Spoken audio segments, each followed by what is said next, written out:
Out here in the wild, where the heart beats free, we're crafting our dreams, just my family and me. From sunrise to sundown, we're making our way, building our legacy, day by day. Welcome to the Wildheart podcast, where passion meets purpose, homeschooling, homestead, and living dreams that serve us. Together we're stronger through every stormy weather. The Wildheart legacy, bound forever. With hands in the soil and love in the air, we're teaching our young ones at some point. how to live and care in this simple life. Welcome. I'm Tony. I'm Erin. I don't know. I was like really, And- really confused face on my face. Welcome to the Wildheart podcast, where passion meets purpose. So We haven't used that in forever. well, our intro kind of covers it to a certain extent. Ever since I got that intro going, it kind of summarizes. I really like the. I think it's growing on you, but what do you think of the song? I blocked it out today. I was focused on other things. What are we talking about today? Homeschool things as usual. It's a big Specifically, well, yeah, when I run a co-op, yeah, it's a pretty big aspect of my life. We are talking about fall nature walks, which can be very educational for the children. I agree. Yes. I should know. We just did things about it today. What have you been up to? For the last couple weeks. Or did you have something else you wanted to? No, that's it. That was a perfect segue. You took my job. Lots of things. I think we did a lot of things this weekend specifically. I had goals of doing hunting, but I've realized that not everything has to be hunting. And I decided to be a little bit more productive around the house, and I finally got the garage in a working order. Dug the forge out from under a pile and sparked it up for the first time. Our Probably daughter burnt yourself. Yeah, just a little. Yeah, our daughter was blacksmithing. I'll say on while I was doing that, and I just gave her pieces of copper and like little things to basically bang on with her little hammer, and we made like lots of little projects out of things.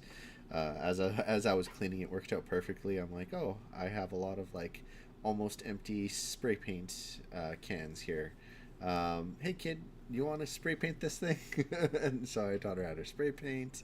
We got like a little bit of graffiti artisty on this piece, and then she hammered on it some more, and then we discovered my punches where we wrote her name, and then she hammered on some other stuff, some Play-Doh and a few other things. All in all, it was a good weekend. And then at the end of the night, to kind of cap off the whole learning lesson of what blacksmithing is, sparked up the forge and actually did some blacksmithing, which we finished up today. We spray painted it. Mm-hmm. So it's just drying right now in the garage. So Yeah. Had Thanksgiving. We had anniversary dinnery. Dinnery. Yeah, we went to the dinnery. That was really nice. Petting zoo. Petting zoo. Should specify that the place we went to has goats. It's a petting zoo. Well, sort of. I would you say can it's pet you can pet the goats, and it was lovely. We wandered around. It got a little cold. Yeah. Anyways, I have also been busy What have as you been usual. I have been sinking some time into doing embroidery after our last week's experience with our homeschool group. So I've been doing some embroidery, learning different stitches, and getting really kind of excited about different things. To the point where, like, I want to create my own little, like, my own little... I'm amused by the fact that you're moving energy the bar. camera. Yeah.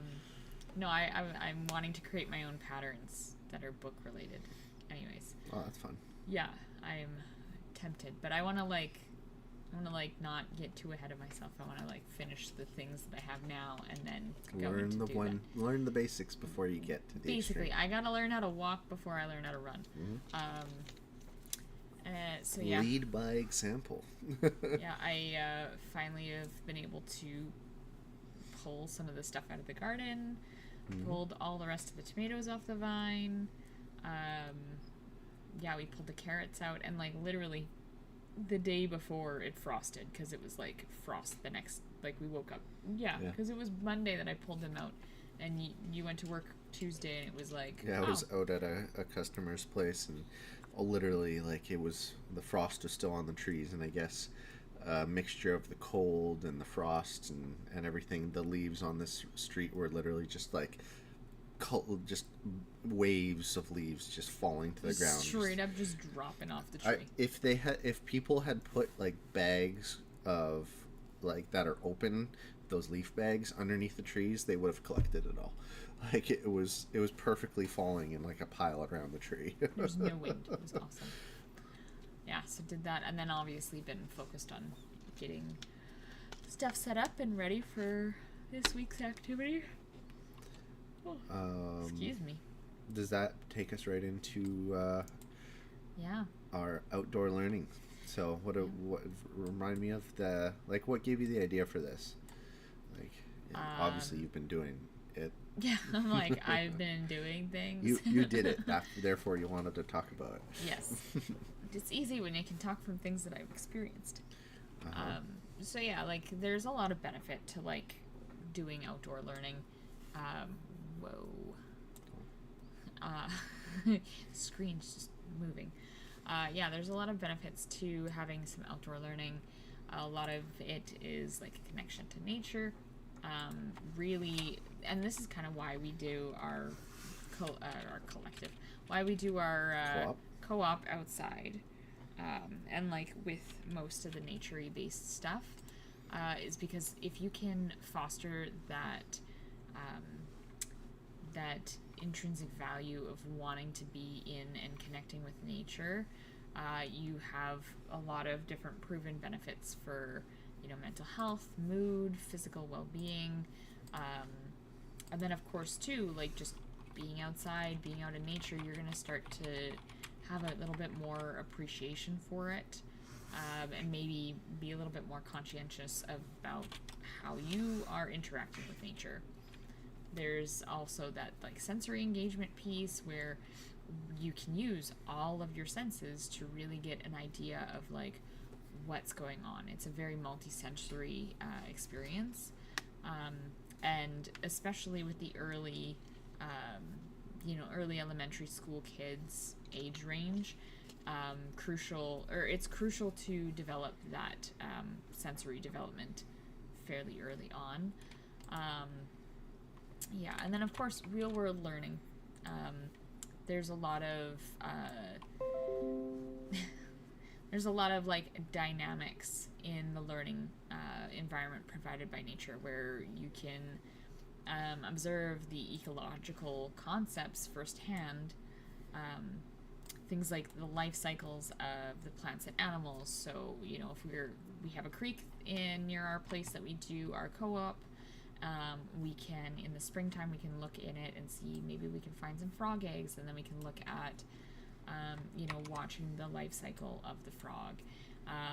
Throughout the seasons, we can see the trees in the springtime starting to grow new leaves, starting to flower, starting to really have that pollination happening and that pollen floating through the air, growing into summer, and then having those really beautiful tree caps of, you know, leaves and things like that, and then finally going into fall and winter where the trees drop the leaves and then, you know, they're bare if they're deciduous in the winter, right? So you're able. Going on to the trees, just to interject, you guys did a tree activity today, right? That was for Yes, today? we're gonna get into that. Oh, okay. I just Skipping wanted... ahead. Okay, sorry. I read the outline, but I was excited to talk about one of the activities I forgot to mention. Yeah. That's pretty much it. Like, if you can develop like more of a real world application for these things, it can help deepen that understanding. Yeah, like reading about a pine cone and how it's a seed of a tree in a classroom and in a book is one thing. Picking up one, touching, feeling, smelling. Smelling the pine cone. I'm sure they have a piney smell. I'm sure. And yeah, essentially, you'll have a different learning, right? So, you know, show and tell is always more effective when it's, you know, in its element, opposed to removed. Everything's interconnected that way. Yes. That being said, exploring the basics. I have to interject one of our weekend activities as well. I've recently rediscovered geocaching, and I think that's a fantastic way, an excuse, if nothing else, than to really get out there and discover things. I mean, for me, it's we did 3 in our neighborhood, and they were fantastic. Like, you know, if you know nothing about geocaching, it's the idea of going out and finding little containers that essentially are hidden by other people, and you know, you could, sometimes there's different things in them. There's usually a piece of paper that you sign your name on it, and you know, I was here kind of thing. And sometimes they have little what do they call them, little gifts or whatever knickknacks that are in there, and if you take one, you should leave one of equal value behind. But yeah, they're cool little things that you get to kind of read, either a puzzle or instruction. The way I kind of described it to some friends recently is it's kind of like the puzzle element of escape rooms in the world. So you walk out into the world and you kind of solve a puzzle to find this you know, geocache, essentially. It's kind of like a mix of like I Spy and like puzzling. Yeah, and obviously they have different difficulties, where the easier ones are a lot more kid friendly, and then there's, you know, it gets into the point where you're solving these elaborate puzzles, you know, with like coordinates and directions, and you know, sometimes they have entire events that surround these things. So great way to introduce your kids to getting out and just getting out and doing something fun. That goes into one of the other things, is just a basic scavenger hunt.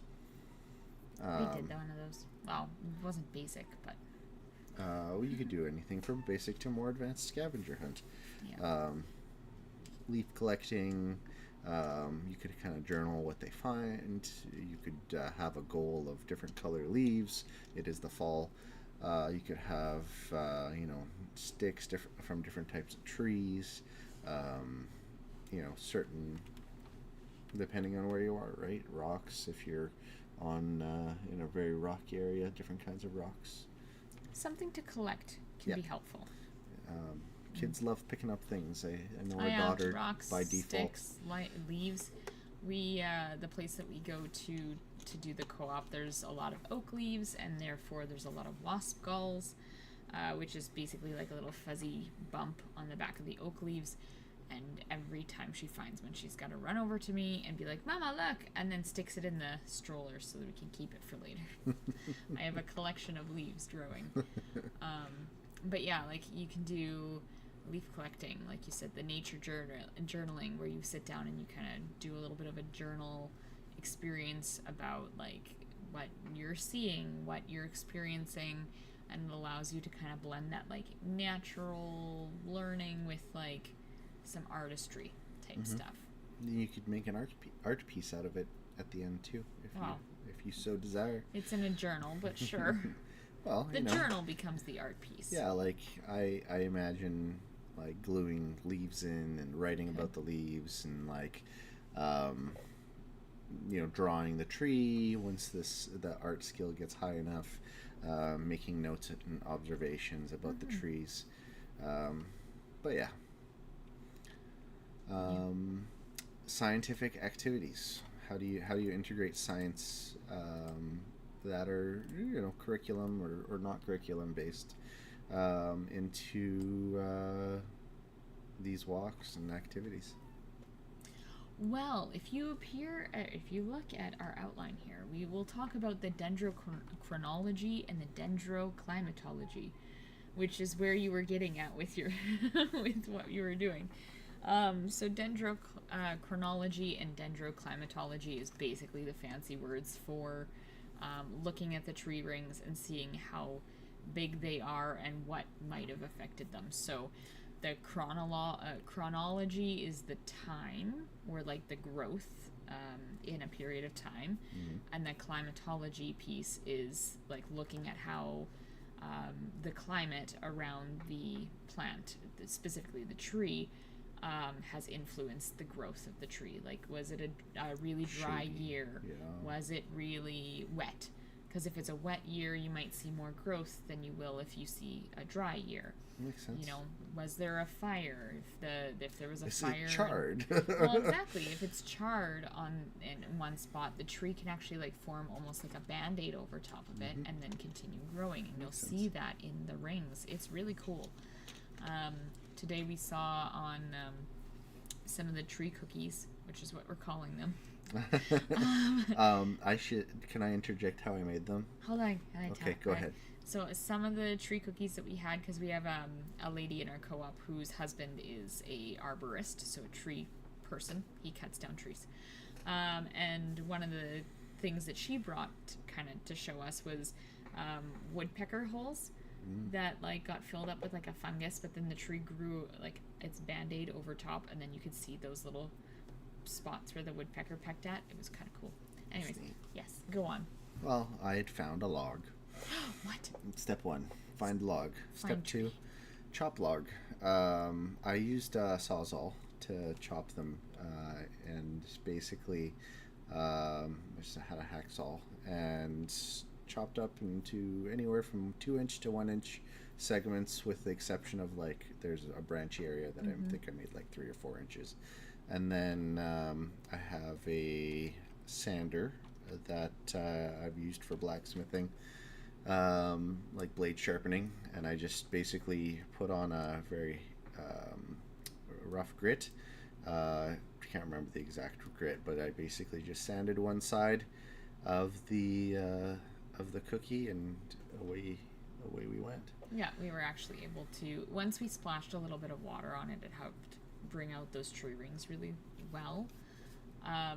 One cool thing about like how you did one of those branchy ones, so we were looking at it and we realized, I guess you can see in the tree ring, or in the tree cookie, I guess. This one was more like a cake. Yeah, I think I did that one on purpose that way. But you could see right where like the tree split and grew out a branch. It was really cool. It was nice to have all the littles looking at them and being like, oh, look, this thing's here, and like, what does this mean? And having like that discussion period. It was really neat. And like compare your cookies. Yeah, so like a lot of the cookies that are all from the same tree, you could kind of get the same rough guess of like how many tree rings, because obviously what I didn't say earlier is if you count those tree rings, you can take a kind of an idea of like how old that tree is. So I roughly I roughly counted about 19 rings in that tree. And then we had one that was like, it had a lot of really small growth overall, and it was getting closer to like 30 to 60 years. I know, big range, because some people counted 30 and some people counted 60, so who knows. But yeah. Yeah, I actually got my tree. It was a birch that was just deadfall on the trail that I had cleared up basically on one of my hunting trips in the past weekends. I just kind of like, oh, we need one of these. Throw it in the back of the truck. I keep on going. Yeah. What's a leaf pigment experiment? Hold on, before we move into the leaves, I want to explain something really cool that we were talking about in our co-op today. So, obviously, when you're out on a walk, if you want to look at maybe guessing the age of a tree, you can't, well, I mean, you could cut it down, but not all the time is that feasible, right? So we can't always just look at the tree rings. So there's another method that you can do. Obviously, you can measure it with a measuring tape. Plus, you don't always want to cut down the tree. No, especially if it's like a big tree. But there's like a method where you can hug the tree or have a couple of people hug the tree, get the measurement that way. Like you get your measurement, you figure out where you overlap. Then you take your measuring tape and measure your hands, or if you just have a measuring tape, you just measure directly. You would obviously use that's the circumference of the tree. You have to figure out for a diameter, so you divide it, multiply it. I don't know. I think it's multiply by pi. And then if you go to I have a thing in there. I saw it. I believe it was multiply by pi to get your diameter. And then you can take your diameter, and there's a very like different trees grow at different rates. So then there's like a growth factor that you have to, or no, sorry. You take your measurement, you divide it by pi, so 3.14, and then that'll give you your diameter. It's been a while since I've had to do the diameter of things. And then you take, like I said, your growth factor. So different trees have different growth factors. As kind of a couple of examples. So maple trees, you multiply by 4 because that's the growth factor. Oak trees are a multiple of 5, and then pine trees you gotta multiply by 5 as well. And then that can give you kind of a rough estimate of how old the tree is. Well, an example. Yeah. If you hugged a big oak tree that was about 100 inches around, you divide the 100 by 3 for the pi essentially, and then that gives you about 33 inches. Then you can multiply it by 5 because it's an oak tree, and it grows a little bit slower. So it would make it roughly about 165 years old. Yeah. And so you could go hug some trees, find out how big they are. Yeah. And one good thing, if you don't have a tape measure, if you don't have anything, you have arms. You have arms, and you might know how tall you are. Roughly, your arm length is how tall you are. So if you ever want to figure it out roughly, you could take your arms. If your tips are touching, that's how tall you are, and then you could kind of go from there. Yeah. And your foot is roughly a foot. It's also the same distance from your elbow to your wrist. So that's a foot. Yeah. That is the size of your foot. It's roughly a foot. Yeah. Anyways. Now we can move into the leaf pigment. Yeah. What are leaf pigment experiments? Ooh. So this is what we're going to be doing with our co-op next week. And really, it's like trying to figure out not trying to figure out. It's the chemistry of the colors of the leaf. So you have obviously chlorophyll, which is the green pigment that aids in the photosynthesis. But once the chlorophyll starts to fade because of the cold weather, well, not because of the cold weather, but as fall comes on, there are different. The tree stops sending the sap to the leaves. Yeah, there's different colors that can come out of them, like the orange, the reds, and the browns, right? So what we we'll be doing is we're going to be taking the leaves. You get your different colored leaves, you put them in a little bit of rubbing alcohol, and then you got to heat up the contraption. So you get jars with rubbing alcohol, you put your specific colored leaf. Say you have a yellowy leaf, then you have like your orange leaf, you got your red leaf over here. Is that what we'd be using like some spirituous for? No, this would be rubbing alcohol. Oh, okay, rubbing. I'm not using my spirituous for that. I was like, anyways, and then you could put it in a heat bath, which would just be like kind of like a frying pan or a pot, with a little bit of like get the Coleman out. A little bit warm, and then you just warm it up a little bit, and it could take between 30 to 60 minutes, and you'll start to see that the color comes out of the leaf and into the rubbing alcohol. And then you can take a little bit of a coffee filter and put it in there, and then you'll see like the coffee filter will absorb the color. And it's just a cool little way of like seeing the different colors come out of the leaves. That's neat. Kind of too cool. And obviously that's the chemistry of colors and figuring out some botany basics and figuring out the roles of different plants in the ecosystems, how some are they drill down and they get the minerals that are deep down in the ground, and they bring it up to basically to the surface, so when they die it kind of becomes surface minerals as part of them. Then they have the what do they call those, pioneer species, I believe. And then from there, you get all the plants that grow up around the pioneer species to follow up and essentially start using the pioneer species mined minerals to start growing the ecosystem around it. Whether it's trees, prairies, forest. Trees are forest, but food forest maybe, if you're into permaculture. And you have the different levels. You have the vines and the trees and the shrubs, and how they, the trees shade for the shrubs, and the vines go up the trees and to get yada yada. Yeah. So basically botany is just the study of plants and being able to identify them.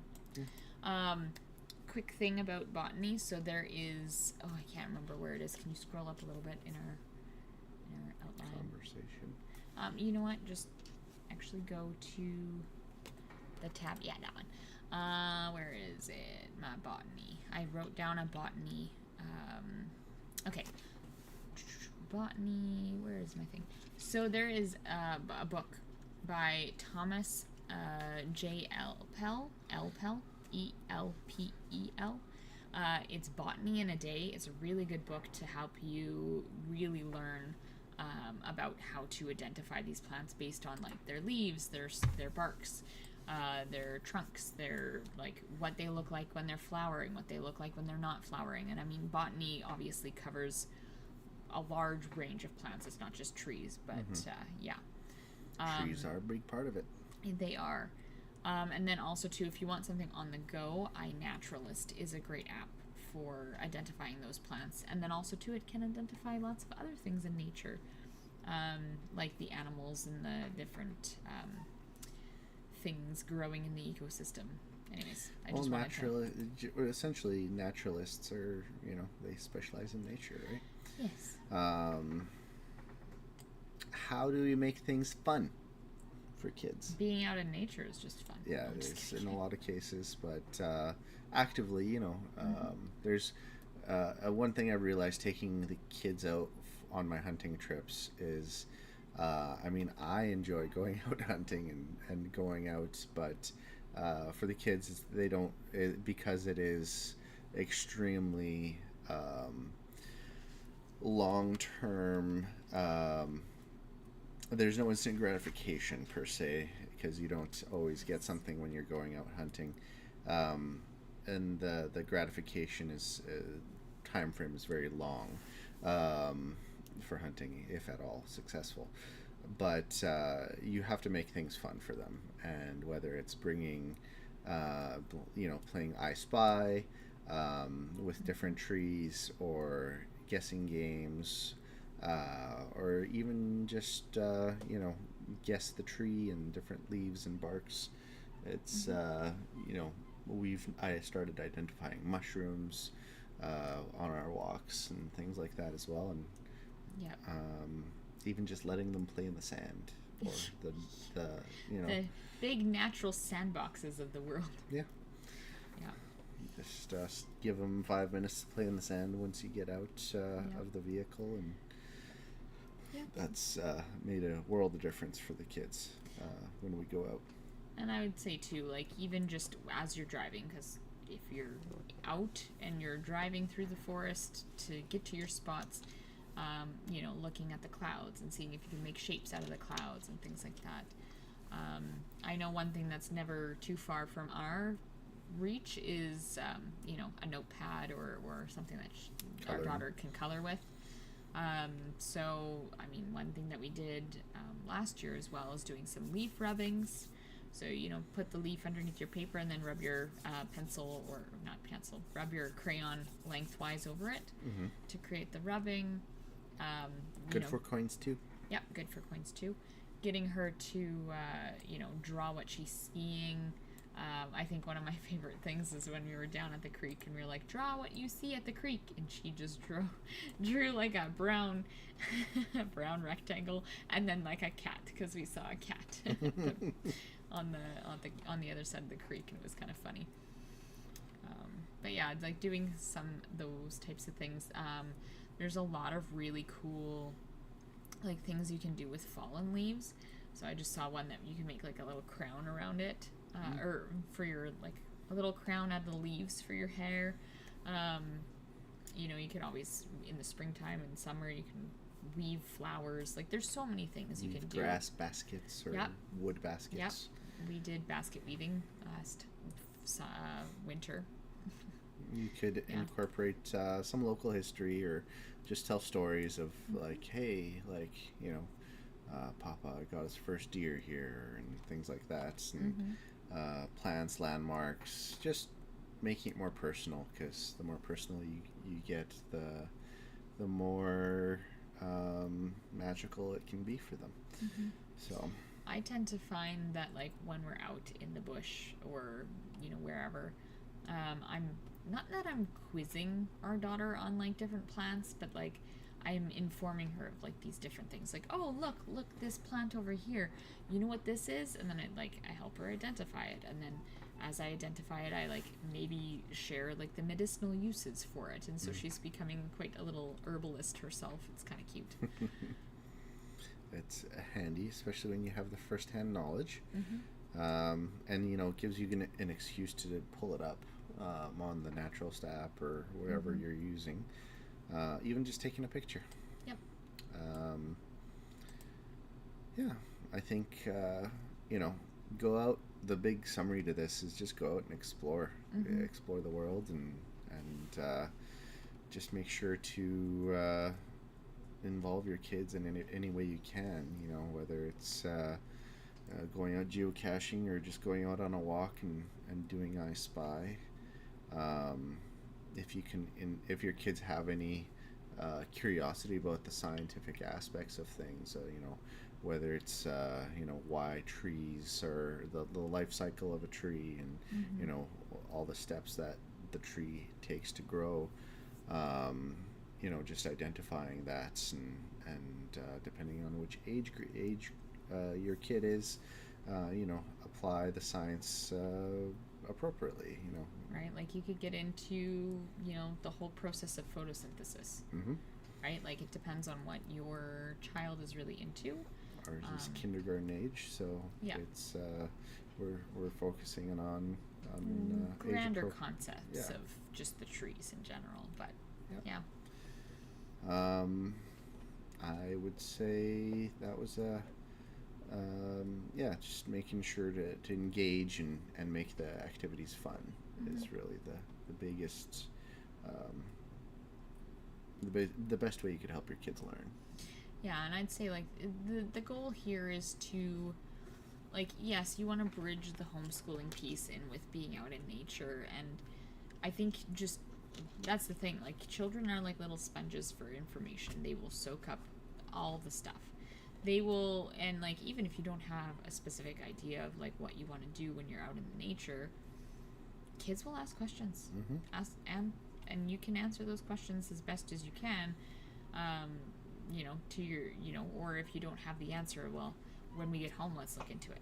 Or just you Right. have a smartphone in a lot of cases. That's Not true. that you want to be on your smartphone the whole time, but it's a resource. Use it appropriately. Yeah. Just getting out there, being able to engage in, nature is just the biggest thing. Yeah, and if you have any pictures or videos or even things that we might have missed that you like to do when you're out on walks, let us know. Comments down below. We'd love to hear about them. If you have any questions about anything that we talked about today, also feel free to reach out. Any of our social, our website is up. Feel free to take a look. And what's your social media? Wildheart Motherhood. Mine is Wildheart Legacy. We both obviously manage both. And our website's wildheartlegacy.com or .ca because we're in Canada. Any final thoughts? Get out there. Enjoy. I don't know. I enjoy being out in nature, even like, especially with the weather getting a little bit cooler, and knowing that we are getting close to winter. Winter is coming. I want to be able to enjoy as much of the Outdoors time outside as we can before we get more sheltered inside. Yeah, I mean, snowsuits exist for a reason, but Yeah. the exposure with wind chill is a factor of being outside for extended periods of time. Yeah. Things hurt after a certain period of time, and it kind of sucks. So, Yay. thanks for tuning in. We won't drag this on any longer. Like, subscribe, all those things.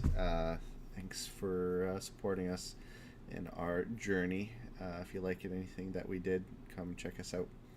And we do this every second week on Wednesday. Yeah. Take care. See ya. See all y'all. Bye-bye.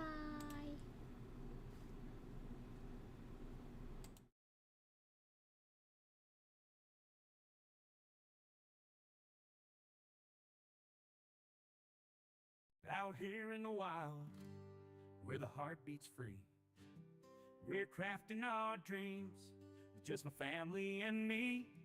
From sunrise to sundown, we're making our way, building our legacy, day by day.